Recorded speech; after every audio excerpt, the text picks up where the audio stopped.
The nervous system regulation that comes when we microdose psilocybin in particular is huge. So, nervous system regulation is like one of those things on the internet and you hear and you're like, what does that actually even mean? But like scientifically speaking, when we're talking about an activated nervous system, or we're talking about fear or stress or overwhelm, what we're really describing that is happening in our brain is blood flow is being pulled into our amygdala. Our amygdala is one of the oldest centers of our brain. It is the fear center. And so when we're putting blood flow in our amygdala and we're activating the amygdala, you're triggering your fight or flight response, right? Like that is true nervous system activation. So you're entering fight, flight, freeze, or fawn.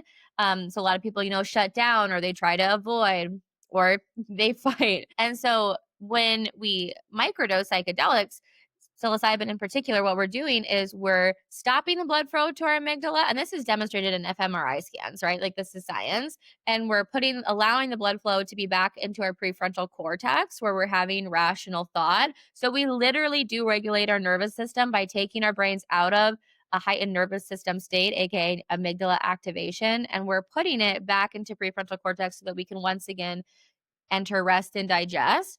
And this is why I really like to pair microdosing with tools that promote and strengthening our vagal tones. Like a cold plunge is a great example where if you can learn to cold plunge and you can learn to sit in the discomfort of that physical response and like sit in it for a prolonged amount of time, right? And then you get out, what you're doing is you're increasing your vagal tone, which is essentially your ability, a body's ability to, yes, we're all going to get activated, right? Like the goal of life is not to not get activated because fight or flight is a valuable response. Like let's say you get in a car accident, we want our bodies to be able to enter that, right? To like survive.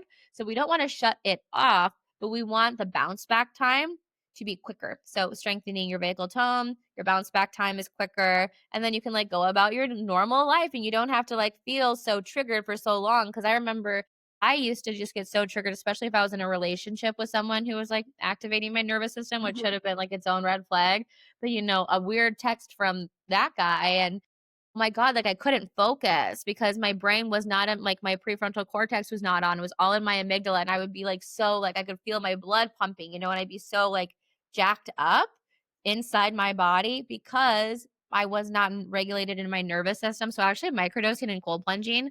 So microdosing to promote neuromodulation, neuroplasticity, and then cold plunging to actually teach your body. Pairing those two is like one of my favorite things to do.